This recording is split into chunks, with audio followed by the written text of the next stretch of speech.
What's going on, everybody? AirborneErnesto here, bringing you a video of a game called Veil of Crows.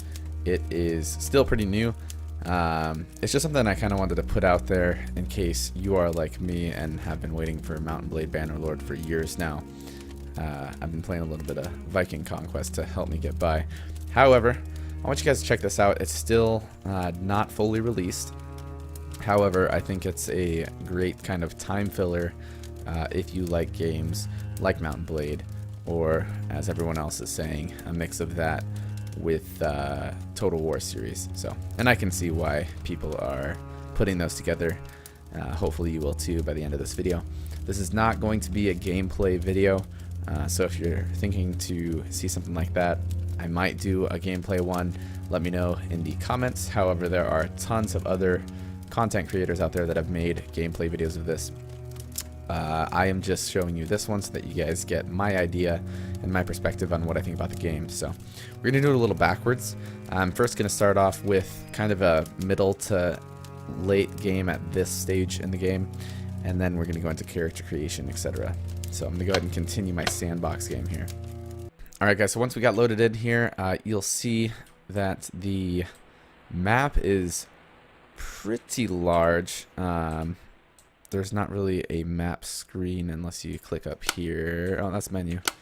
Yeah, I don't think there's actually a map screen. So it's set up similarly to Mount & Blade. Plays the same as well. You essentially have areas where you will have maybe a town, etc. And then instead of villagers going amongst these towns, you'll have these caravans. What can happen if you are an enemy, you can intercept these caravans and get the maybe food or materials that they have on there. I actually started off with nothing, and then I took over this lumber yard, maybe some mines, and then eventually a keep, as well as some mines up here with a fort. So let's start off by telling you the things that I like about this game. One, it's very Mount & Bladey. I like the diplomacy. You actually make heroes, which is pretty cool. So your first starting character, which we'll get into, you can set as a baron of an area. So this keep right here, for example, I actually named my hero as the baron of this keep. So he kind of controls it. It's like giving vassals land in Mount & Blade. However, you can actually take those vassals and control them and lead armies, etc. So you can actually recruit more heroes when you see these little campfires pop up on the screen, which they have fixed as they were not up for very long. It's kind of like how you saw longships against the shores in Mount & Blade. Similarly, you'll go up to these things and there'll be like a random event there to get a hero. You can also set tax incomes on food consumption as well for these areas, which is pretty cool. And then another thing that is different, your forts will actually gain population without you doing anything, and then you can convert that population into fighters, as you can see a list of them here.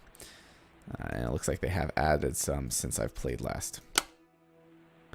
You also get to choose all of these things that are built, which makes it more like the Total War series, as some of you guys will be more familiar with. Resources as well are used in the upgrade feature of the game, and these are produced daily, and it's actually real time. So if you want gold, for example, you can go to your mine and you can choose your caravan to deliver to Northwatch, as I have here. You could switch it over to Serpent's Rest as well, but that's the productivity. You leave warriors and miners there, and then it'll actually go all the way across and deliver it, and you'll see that show up. So if anybody intercepts that, you'll notice that you might not get as much as you're supposed to be producing. Another thing I really like about this game is the fighting, and I'm actually going to show you a custom battle here in a bit after we do character creation. It's very intuitive. It's probably one of the games that you have seen in a while that actually use physics. When they die, they just kind of drop. It's kind of cool. There are goods and bads to that as well, pros and cons that we'll get into. Just from this standpoint, though, overviewing the map, there are some things I don't like. One of those things, at least at the time of playing this, that you guys can see is there is no map or anything like that. Similarly, the Mountain Blade, which I get, it's just you can't go very fast, if that makes sense. You do have more time options, which I do like. Another thing I don't like about this is, let's say I have like 38 people here in this mine. You will constantly get bandits of 3 and 4 and you know, maybe even like 50 coming to this area and trying to attack this population of 38, when obviously they're surrounded by high populations of warriors, etc. It just gets a little annoying when they keep attacking that one spot, and they don't attack anywhere else. There's also a bug that I noticed. I don't remember where it was at. I think it was this lumberyard. Never gets attacked. No matter who I put in there, no matter what warriors I put in there, I could leave one villager in there and it would never be attacked. That's something that might be updated.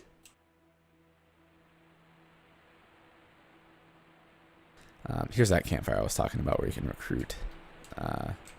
In this case, they're bandits, but there's an option where you can get a hero as well. You also have tax system, current gold. That was a little buggy at first. Did change. Weather does affect the battles, etc.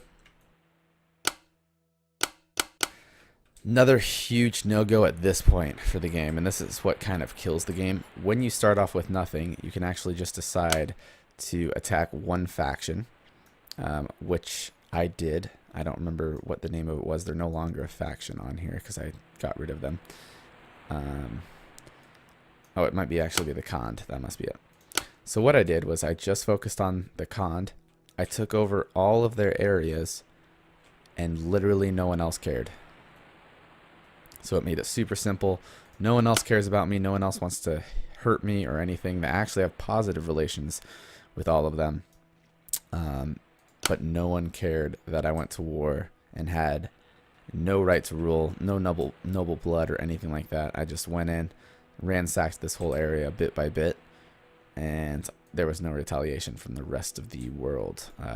That makes it super easy because now with all these warriors, I could just choose the next weakest faction, go find them, and break them off bit by bit. So if I wanted to go after these guys right here, the Hrugan, it'd be super simple for me just to send my warriors to each little area and go back and forth until I knocked them all out, and so on and so forth for the rest of the map.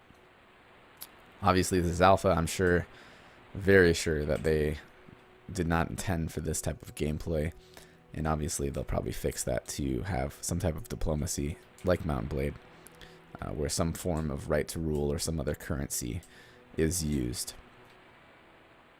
So that's about it. I'm not going to get too far into the map side. We are going to jump out and go through character creation, because I would like to show you that. I should note that there's a sandbox version and campaign version of this game, as well as a prologue if you want to learn how to play. Essentially, the only difference between sandbox mode and Veil of Crows, your leader, if they die or anything like that, you are done. That's the end of the game. Sandbox mode, you can get more heroes, you can recruit vassals. More like the Mountain Blade of what you guys play today. So we're actually going to do a character for Veil of Crows just because I don't want to... Actually, I really don't care about my save game. I'm probably going to do it over anyway. But we're just going to enter something here. So I guess his name's going to be Goodman. He is a male. I didn't assume his gender. It's right there. Guardy. Here we go. So not a lot of hairstyles to choose from. Once again, not a huge deal. But it'd be nice in character creation if you could create more heroes than Obviously this guy, I'm pretty sure this is going to be the most made character in the game. He's missing some ears, which is a little weird. You can actually go through and name your faction as well. For all of you guys who like Norse mythology, there's that for you. Coat of arms, you can change that as well. So you can go through those. You can set the color, saturation, all of that good stuff as well. And that's pretty much what the majority of your warriors will wear if they are actually trained swordmen, stuff like that, and not just like sell swords that you find on the streets. You can get to choose your location, which is not a huge deal. You're not going to gain relations with any of those. What you can change though is the type of person that you are, which is kind of nice. It's like the background stories of Mountain Blade, or if you guys have played Kenshi and saw my other videos, it's kind of like that as well. It's just a starting point, how well off you are, and whether or not some areas will not like you. So that's really it. You're going to log right into the game and it's going to be over. So not going to focus too much on that. Not much for character creation. Let's go ahead and do a custom battle. We're going to do 2 different teams. Open battle. Let's see. Not implemented. Walls not implemented. Fine. Sure. I don't even know what battle 1 is.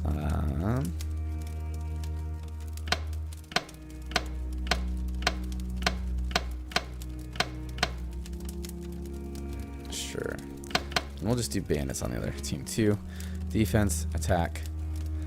Let's actually take the walls, because I want to show you a huge flaw to this game. Unless they have fixed yeah, they might have fixed it, but if they haven't, I will show you a huge flaw. Alright, I'm just going to show you a pretty easy battle. And I'm going to see if this still works, and if it does, this is going to be kind of one of the breaking points for the game, in my opinion, unless they fix it or mod it. We'll see what happens here. And then another thing I kind of want to show, which I might not be able to in this one. If we had siege equipment, this is the other thing, it runs pretty slow. Granted, I am recording, but it shouldn't be that bad. Another thing that it does, oh wow, there's not even a castle. Essentially what I was going to show you is you can actually line archers around the castle walls, and they will fire in, killing all the archers that are already on the wall, and then pretty much everybody else will stand inside the walls while the archers fire in and kill everyone, and you don't take any losses, and then eventually they just take off running and fleeing because they're being destroyed. Well, when they do that, they take off through the front doors, which, you know, if you have your infantry waiting there, it's kind of game over at that point.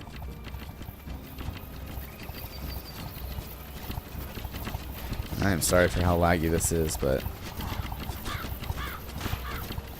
so there are kind of weird controls. If you want them to attack, you actually have to hold control and then drag, and then those people will attack that area. So no hold control, and then hold control and let go, and they'll attack those units, and then whoever is closest to them afterwards. So they should easily be able to take these guys out. Oh yeah, I should say the number one thing that's going to kill your squad is going to be the archers. They will kill the shit out of your teammates. So you actually have to set what they use to attack. And I honestly, it's like a number key or something like that.